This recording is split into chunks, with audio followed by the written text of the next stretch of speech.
Hi, I'm Scott from the Sound of Tri-State in the Dover, Delaware location, and today we're going to do an unboxing, and it's for the new SoundStream Harley Reserve radio.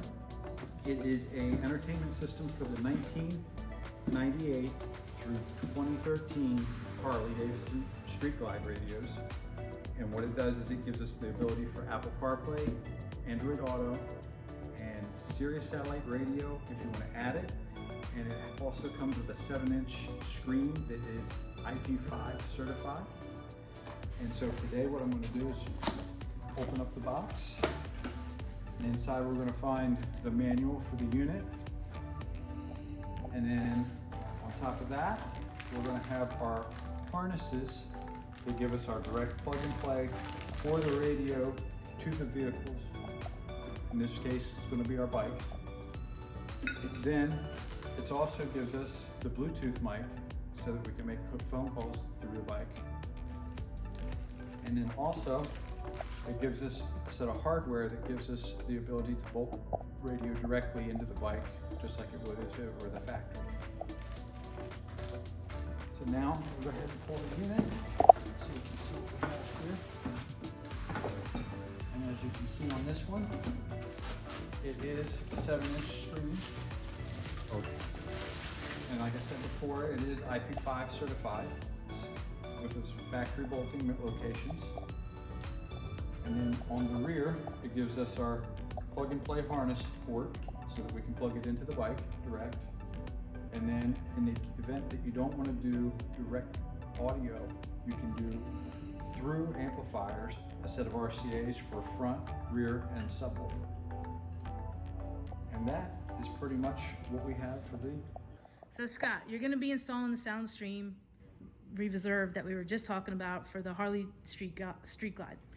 So what's your step-by-step process for installing that? Sure. First thing we're going to do is we're going to have to remove the screws up here so that we can get the windshield and the top half of the fairing loose. And then from there we're going to work on a set of bolts that are on the bottom sides here on each side so that we can get this fairing off, and that'll expose our radio, and we can go on with the install from there. And get our bolts undone.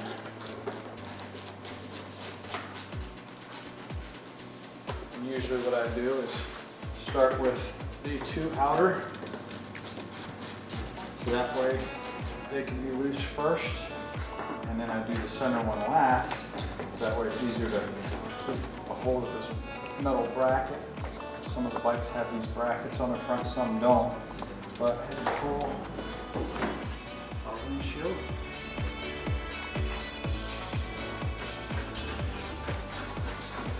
The other side, and repeat the process. And the nice thing with this bike is that it actually has the two fog lights, so now we don't have to worry about the fairing falling off the bike. Whereas if you don't have the fog lights, then you have to make sure that you hold onto the fairing when you get the screws out, or it's going to go sliding down the front of the bike.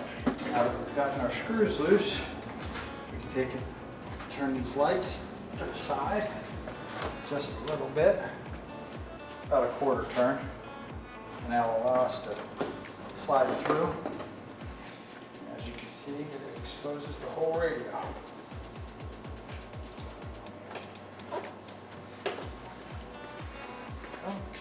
What we're going to do is pull the screws and actually get the radio out. First we have to find the two on each side. And what I like to do first is get them loose, not all the way out, but just loosened. And having a nice long bit to get in there.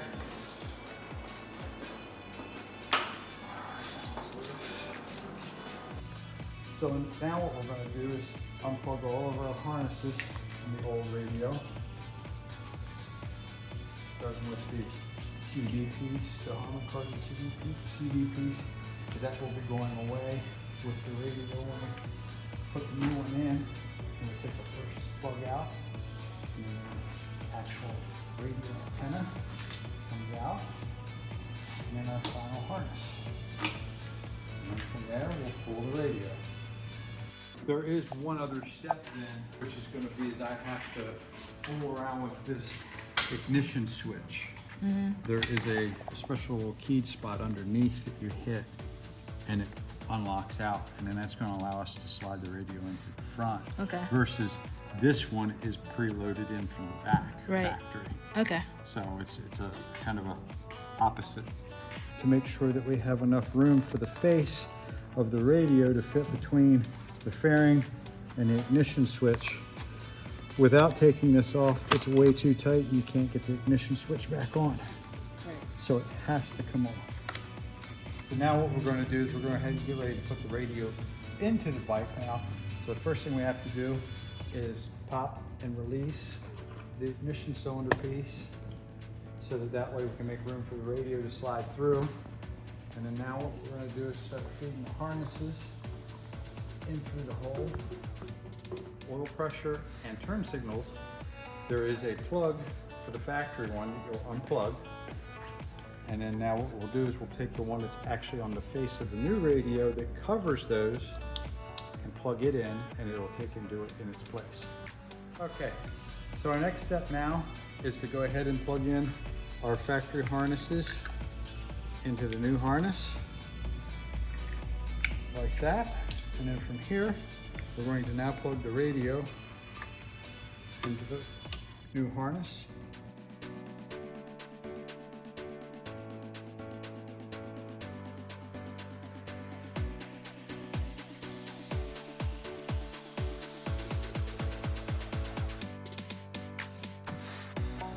And now we're ready to turn the radio on.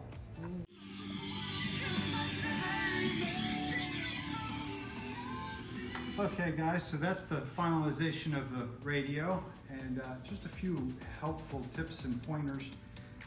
It's not a totally easy radio install.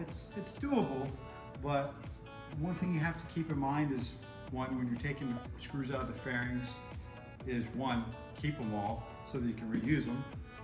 Two, when you go to take this shifter out, or the ignition switch out, it pops out pretty easy because the factory radio gives you plenty of room.